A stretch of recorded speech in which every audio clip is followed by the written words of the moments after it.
Elle vient de toutes sortes de façons. Elle vient justement, on est dans un trade show aujourd'hui, là, puis on a généré, nous autres, 10, 15 leads. Là.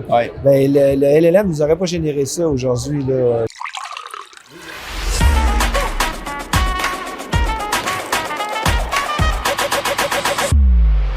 Bonjour, bienvenue en direct de Stratégie PME une autre fois et on va parler aujourd'hui d'automatisation marketing, une spécialisation vraiment super bien représentée aujourd'hui par Mathieu Bélanger de Parcours 3. Merci d'être là, Mathieu. Ça fait plaisir, merci beaucoup pour l'invitation. On se disait que c'était la première fois de Parcours 3 à l'événement comme tel. Oui, en tant qu'exposant, effectivement. Comme exposant. Oui, on est venu souvent en tant que visiteur, mais je pense que toutes les éditions, on est venu. Ah oui, OK. C'est la première fois qu'on est exposant ici. Là. Ah, c'est ça, on commence à se familiariser, on vient se mouiller un peu, puis après ça... On a fini par le faire, nous autres ici. Ah ouais, c'est une belle édition, mais aujourd'hui, on n'a pas la tempête de neige, fait que... Effectivement.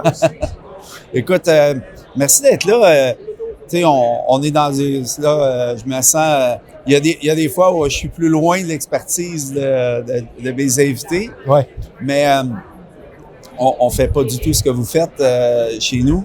Mais pour l'acquisition de nouveaux clients, puis pour l'enjeu que les entreprises ont à convertir, à générer des leads, à convertir des leads, tout ça, vous les accompagnez beaucoup.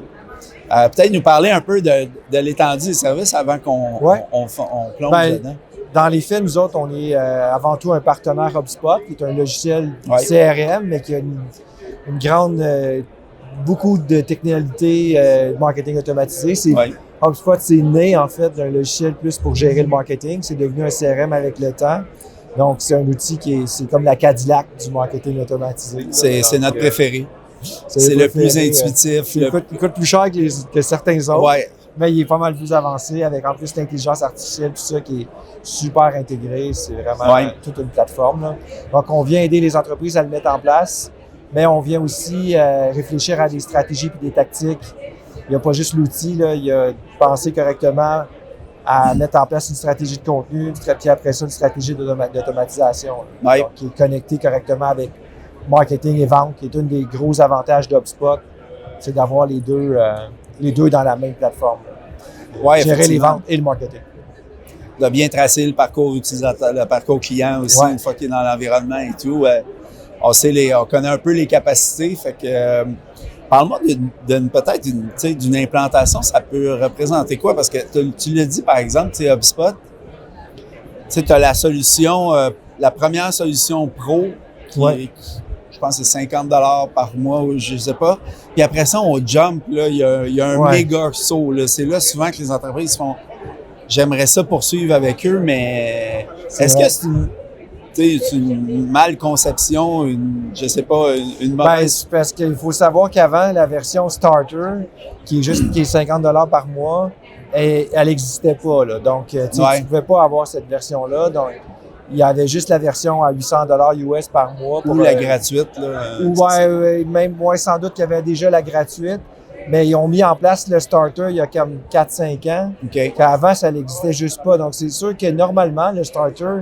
il ne s'adresse pas au même type de clients. Là. Il va s'adresser à des clients qui n'ont pas nécessairement les budgets pour se payer l'autre plateforme.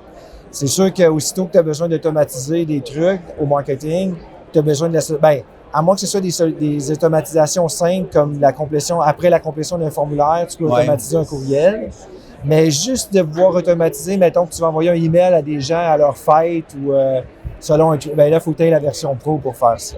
C'est sûr que tu as besoin de mettre en place plus que l'automatisation pour que ça vaille la peine, parce que le gap, effectivement, il est très élevé. Oui. Puis comment tu vois, ça se qualifie pour quel type d'entreprise? Je vais t'amener peut-être sur le revenu, je ne sais pas. Qu'est-ce que tu vois? Que ça commence à faire du sens? À peu près à quel normalement, HubSpot, pour une entreprise qui veut l'utiliser autant pour les ventes que le marketing, ce que HubSpot dit, c'est une entreprise qui fait 3 millions de chiffre d'affaires. Ou qui veut faire 3 millions de chiffre d'affaires prochainement. Donc, ils vont avoir besoin de la machine pour mettre ça en place pour atteindre les 3 millions plus rapidement. Donc, une entreprise qui a de l'ambition de croissance pour atteindre les 3 millions, mais ça peut faire l'affaire aussi pour les entreprises qui en font peut-être 1,5, 2 millions. Ça dépend de... Pour que tu en tires profit, là, en tire un avantage, il faut quand même que tu sois assez mature au niveau marketing et que tu as du contenu. Si tu n'as pas de contenu, tu n'as pas de pièces de contenu, ça va être beaucoup plus difficile à rentabiliser. Par contre, l'intelligence artificielle change la donne parce que tu peux, grâce à HubSpot, avec l'intelligence artificielle, générer ton contenu beaucoup plus rapidement, le personnaliser, puis là, ben, ça peut amener des gens à vouloir l'utiliser puis le rentabiliser plus rapidement. Puis aussi, avoir une business où, je me trompe-tu, ou, non, pas nécessairement un volet transactionnel, mais où la machine de vente est aussi bien huilée. Tu sais, on parle de contenu, mais il faut quelqu'un pour prendre les leads puis les convertir. Puis... Effectivement. Mais là où est-ce que, tu sais, comme par exemple, si on parle de notre histoire à nous, il y a quand même plusieurs années, à un moment donné, on avait lancé un livre blanc pour l'industrie du tourisme. On s'est fait prendre au piège un peu, là. Ça a eu beaucoup de succès parce qu'on avait une fille qui était experte en tourisme dans notre équipe. Okay. Puis il y a un blog en France qui a repris notre document. On s'est levé le matin, on avait des centaines de téléchargements. Je pense qu'on a eu comme 1000 ou 2000. Puis on n'avait pas mis en place aucun logiciel pour automatiser ou scorer les leads. OK. 90% de ces emails-là n'étaient pas nécessairement des clients potentiels. Mais là, commencer à les regarder manuellement, là, ça commence à être compliqué. Puis là, à ce moment-là, on a comme regretté de ne pas avoir quelque chose pour nous aider à identifier les leads plus rapidement, puis automatiser peut-être par la suite aussi des relances pour voir qui a vraiment de l'intérêt, etc., de proposer d'autres documents. Puis là, on s'est dit, OK, il y a vraiment un avantage, parce que même nous autres, on n'y croyait pas trop. On se disait, bien, pour automatiser, il faut quand même que tu aies beaucoup de volume. Mais la journée où est-ce que tu vas l'avoir, le volume, là, il faut que tu sois préparé à ça. Puis là, nous autres, on n'était pas préparés à ça. Comment vous avez fait? Vous l'avez fait à main ou... Ben, on a essayé de le faire à main, mais tu sais, malgré le grand nombre de téléchargements, je pense pas que ça nous a généré grand-chose parce qu'on peut pas se mettre à appeler 2000 personnes non plus. Non, c'est ça. Il faut que tu sois capable de les identifier puis d'avoir une stratégie qui appelle de nurturing, là, de cultiver ta base de données pour voir lesquels qui vont devenir des clients potentiels, tout ça. Donc, c'est un des problèmes, un des triggers pour les compagnies de vouloir l'utiliser, c'est ça, c'est qu'ils vont quand même avoir pas mal de leads, mais ils ont de la misère à les qualifier puis c'est ça, de voir si lesquels qui ont le plus de potentiel ou pas. Fait que souvent, ça va être un client intéressant dans le sens, pour vous autres, c'est un contexte favorable là, pour intégrer cette solution. La solution automatisée, c'est qu'ils reçoivent soit qu'ils sont une bonne machine à contenu bien huilée ou déjà, puis qu'ils veulent croire qu'ils sont déjà matures, mais on a de la misère à gérer le flow-in. C'est une certaine activité sur les médias sociaux, puis qu'il y a déjà une production de contenu qui est faite de façon assez récurrente, là, mais qui en ont déjà. Des fois, il y a des entreprises, là, on va sur leur site web, ils ont 20 études de cas que tu peux télécharger, des livres blancs. Ça, c'est des clients qui pourraient tirer avantage à une plateforme comme ça, là, puis d'automatiser justement, puis de pouvoir bien traquer, de suivre qui a de l'intérêt, pourquoi, puis après ça, de suggérer du contenu qui est connexe à ce qu'ils ont démontré de l'intérêt. Oui. Puis dans des... est-ce que vous avez pas mal d'entreprises de services aussi au Québec? Tu sais, de la PME de services, en avez-vous pas mal? Quand même pas mal. Là. Nous autres, on cible beaucoup entreprises technologiques et manufacturiers. Okay. Mais dans les entreprises technologiques qu'on a comme clients, on a beaucoup qui, dans le fond, c'est du service. C'est pas des compagnies nécessairement de produits, c'est des services de développement, mettons, sur mesure. Il y en a qui ont des softwares, mais ils offrent le service et le produit. Là, on a beaucoup d'entreprises hors ces deux industries-là. On a des bureaux de professionnels, on a toutes sortes. On a pas mal aussi dans le domaine de la construction ou des promoteurs immobiliers. Oui. C'est ça, ça marche bien aussi. Donc, ceux qui ont quand même il faut que tu aies une base de données d'une couple de milliers de contacts normalement là, pour que ça en vale la peine. Dans le B2C, on est un peu moins présent, mais il y en a qui l'utilisent aussi pour le B2C. Quelques clients qui l'utilisent en B2C. Fait que quand vous rentrez, dans le fond, c'est quoi la proportion de ceux qui sont déjà équipés avec une agence ou un département de marketing qui est déjà actif en création de contenu, tout ça, ou versus vous amenez le full stack, là, l'intégration, mais aussi la métho puis le démarrage en création de contenu et tout? C'est une bonne question. Là, la proportion exacte, je la connais pas, mais je dirais que au moins 50% ils ont déjà quelque chose en place d'assez mature. Là. C'est relativement rare que les gens... on a des clients quand même qui vont juste utiliser la version Starter, qui n'utilisera pas la version Pro. Puis là, dans le fond, il y en a qui n'ont pas encore mis en place de contenu, tout ça, puis ils vont le faire là, dans les prochains mois. Ils ont cet objectif-là, donc la plupart, ça va venir accélérer ce déploiement de ces stratégies de contenu-là. Puis quand vous faites les grandes étapes pour vraiment l'intégrer comme il faut, l'implanter, faire un rollout, ça ressemble à quoi? En premier lieu, on va regarder le stack technologique qu'ils ont là, déjà en place. Là. Donc, c'est quoi les autres plateformes qui servent? Ils servent du MailChimp, par exemple, des choses comme ça. Donc, on va venir migrer, on va aller chercher qu'est-ce qu'ils ont comme données dans ces plateformes-là, puis on va voir lesquelles on va migrer vers HubSpot. C'est un peu le but, dans le fond, de remplacer des fois plusieurs plateformes en une seule. Ouais. Puis, on va venir, dans le fond, au début, il faut faire la migration des données. On va regarder qu'est-ce qu'ils font comme stratégie marketing. Quel document, justement, c'est quoi leur architecture de contenu, mais aussi comme leur bibliothèque, si on veut, de contenu, les ressources qu'ils ont. Puis s'ils en ont pas, des fois, souvent, le monde dit qu'ils en ont pas, mais ils en ont, là. C'est juste c'est caché un peu partout, là. C'est caché dans les offres de services, c'est caché dans les réalisations de leur site web. Il y en a du contenu, là. Fait que vous autres, vous allez faites le travail d'identifier aussi ce qu'eux, ils n'ont peut-être pas identifié comme pièce intéressante. Aider les équipes marketing à créer des documents à partir du contenu qu'ils ont déjà. Puis après ça, mettre en place un calendrier éditorial pour publier du contenu de façon récurrente.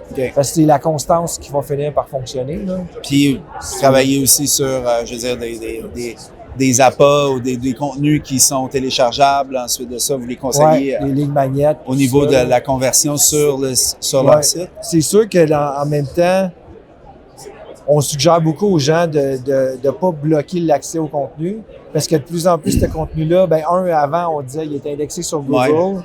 Puis deux, maintenant, c'est les LLM, là, l'intelligence artificielle, tout ça, ils ont besoin d'avoir... Si tu leur donnes pas accès à ces documents-là, tu perds toute une opportunité là, d'être cité par les LLM. On essaye de pas trop... Ils appellent ça en marketing « gater » le contenu. Là. Donc, les gens ne savent pas nécessairement, mais des fois, tu arrives sur une landing page, tu peux télécharger un document, mais ce document-là, il est accessible aussi. Il est déjà accessible, Il est accessible sur le blog de façon intégrale. Là. OK. Et des fois, on a des articles de blog avec tout le contenu il est là, mais tu peux le télécharger. Mais il y a des gens qui préfèrent le télécharger pour le lire plus tard. Là, on gagne sur les deux. C'est mieux d'avoir plus de contenu qui n'est pas gaté que d'avoir peu... tu essaies de mettre en place une stratégie que tu publies plusieurs documents téléchargeables dans une année, là, mettons une dizaine. Des fois, même, il y en a des équipes marketing qui sont capables d'en sortir plus que ça. Puis là, ça donne plus de chances de collecter des courriels. Mais même si les gens ne te donnent pas leur courriel, à un moment donné, ils vont finir par... Le but, c'est de rester en contact avec eux puis qu'ils gardent en tête. Là. Donc, à un moment donné, quand ils ont un projet, ils vont penser à toi. Oui, tu restes top of mind. C'est vraiment tout ça, la question. Puis comment tu vois le changement de... J'en parlais hier justement dans notre conférence au niveau du phénomène zéro clic. On parlait de génération de leads. Qu'est-ce qui a changé en un an au niveau du comportement des acheteurs? J'avais même pas pensé à intégrer ça il y a un an dans ma conférence. Alors que là, la stat que j'ai vu passer, c'était 65% des recherches sur Google en ce moment mènent à zéro clic. Oui, il n'y a pas de clic. C'est fou. C'est comme la game du on rank pour des mots-clés versus on est cité est en train vraiment de... Oui, puis on le voit dans les statistiques, autant les nôtres que celles de nos clients. Les visites qu'on a sur notre blog, c'est plus la même chose du tout. Non, c'est ça. Puis, bien comptabiliser les citations des LLM, c'est très difficile. Oui. Parce que si les gens cliquent pas sur un lien dans lequel tu es cité, puis c'est pas parce que tu es cité qu'il va nécessairement avoir un lien qui va pointer vers ton site. Non, c'est ça. C'est pas évident à mesurer, là. Puis même, il y a des gens qui vont dire « Ah, je suis cité pour tel truc. » Ouais, mais c'est un peu comme sur Google, là. Ça veut pas dire nécessairement que les gens, ils vont te poser cette question-là souvent, là. Ça s'est arrivé peut-être une fois, mais ça arrivera peut-être pas 1000 fois non plus. Mais comment je le vois, en même temps, je pense que c'est peut-être une petite affaire exagérée parce que de temps en temps, c'est pas grave qu'il n'y ait pas de clic non plus, là, parce que, tu sais, l'important, bon, la personne va trouver la réponse, mais si elle a besoin de quelqu'un, mettons un intégrateur pour intégrer une solution, il va falloir qu'à un moment donné, elle les trouve, elle les appelle. Là. La game, je pense Google que... ne fera pas de job pour Non, les sites web vont être visités, mais c'est juste que tu te sers, comme je donnais l'exemple, tu cherches une firme de fiscaliste, par exemple, dans la région où tu as ta place d'affaires, puis pour tel critère, il va t'en sortir 3. Là, tu vas aller voir le site de ceux qui t'intéressent après, mais c'est juste que tu risques de ne pas aller en voir d'autres. Dans la recherche des moteurs réguliers, c'est plus ça, mais oui, après ça, tu vas t'intéresser au contenu que ces gens-là font, peut-être. Mais c'est sûr que ça change bloque. la game parce que, tu sais, en même temps, normalement, quand tu fais une recherche comme ça, tu vas essayer de trouver du monde de confiance qui vont te référer à une de ces firmes-là, d'aller chercher peut-être des références, dans le fond. Est-ce que tu as des contacts d'affaires qui ont déjà travaillé avec eux? Puis comment ils ont trouvé ça? Mais c'est vrai qu'à terme, tu vas pouvoir demander ça à LLM aussi, puis de dire « Hey, sors-moi des témoignages ou trouve-moi des compagnies avec qui ils ont travaillé, puis aide-moi à les contacter pour voir s'ils sont satisfaits ou pas de leur service. » C'est fou, mais ça va sans aucun doute aller ça va par bloquer là. beaucoup de gens qui n'ont pas pensé à travailler, à se faire référencer de cette façon-là. Mais en même temps, tu sais, il y a des gens qui avaient ce discours-là pour le SEO il y a 15, il y a 20 ans, comme si 100% de la business va venir de là, mais c'est faux, là. Non. Tu sais, la business, elle vient de toutes sortes de façons. Elle vient justement, on est dans un trade show aujourd'hui, là, puis on a généré, nous autres, 10, 15 leads, là. Ben, le LLM nous aurait pas généré ça aujourd'hui, là. C'est un amalgame de plein de stratégies, là. Le marketing, tu peux pas te mettre tous les œufs dans le même panier et travailler juste sur un canal. Il faut que tu travailles sur plusieurs canaux. Puis le canal qui va marcher aujourd'hui ne marchera peut-être pas demain. Comme des trade shows, on ne peut pas en faire tous les jours. Donc, tu sais, c'est faux de penser que tu peux rouler une business juste avec le LLM. Ah non, c'est ou ça. Juste avec le SEO, peut-être. Mais tu sais, il y a fait des firmes de SEO il y a 15 ans qu'ils vendaient leurs services par des firmes de téléprospection, tu sais. Même eux ne servaient même pas du SEO pour vendre leurs services. Non, la majorité de leurs clients, ils venaient d'un autre canal. C'était pas recherché encore, c'est trop nouveau. C'est ça. Ouais. Non, effectivement, ça c'est. Il y a tout un contexte d'affaires qui décide des tactiques. Tu sais, je pense pas que ça va tout remplacer. Là, non. Ça change quand même la paradigme pour, clair. Par exemple, ceux qui font beaucoup de Google Ads.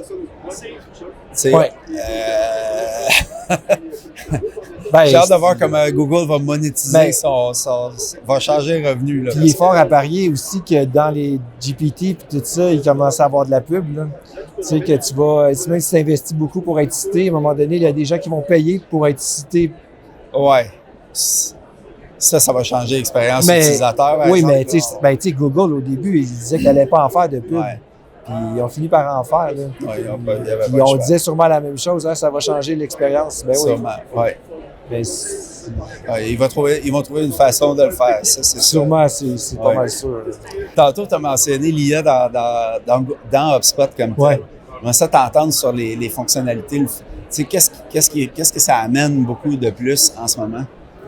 Ben, l'IA est comme intégrée dans HubSpot. Au lieu, mettons, d'utiliser ChatGPT pour créer du contenu, tu peux créer du contenu directement dans HubSpot à partir de... En fait, il utilise OpenAI, là, que tu peux faire du content remix aussi, que tu lui donnes du contenu que tu as déjà, puis il va créer ta publication sur les réseaux sociaux automatiquement, ton article de blog, ta landing page. Donc, tu pars d'un document, ça peut être un document téléchargeable ou un article de blog, puis il va te le remixer dans différentes pièces de contenu différentes. Même, ça devient presque un agent. Il y a des agents et des assistants à l'intérieur en plus de HubSpot maintenant. Ils ont leur agent marketplace un peu. Puis là, tu peux y lancer des requêtes en disant « Fais-moi une recherche sur une entreprise. » Ils vont trouver, par exemple, ils ont-tu des jobs ouverts, ils ont-tu ouvert une nouvelle usine, puis ça va te personnaliser, dans le fond, une approche, puis un message. Donc, chaque message peut être personnalisé, mais pas juste Bonjour Martin, puis tu travailles pour telle entreprise. Non, il va faire des recherches pour dire OK, on sait que vous avez ouvert un nouveau bureau la semaine passée, vous avez affiché un poste pour chercher des nouveaux vendeurs. Ben, on pense que peut-être potentiellement vous allez devoir changer de CRM. Donc, tu peux tout lui donner. Tu donnes ton brand aussi, ton brand voice, tes informations par rapport à comment tes textes sont écrits. Puis ça va de déployer, dans le fond, là, de générer du contenu. Il y a aussi des agents de prospection qui vont créer des séquences de courriels personnalisées. Puis, oui, personnalisé selon des recherches qu'ils vont trouver offline, ben, je veux dire à l'extérieur de la plateforme, mais aussi dans la plateforme, savoir est-ce que les gens ont visité ton site web, ils ont-tu rempli un formulaire. Ça va personnaliser le message selon les activités que la personne a faites sur ton site ou sur tes différents points de contact. Puis en plus, ça va créer des séquences, c'est-à-dire des emails de relance si la personne ne répond pas, qui eux autres aussi vont être personnalisés.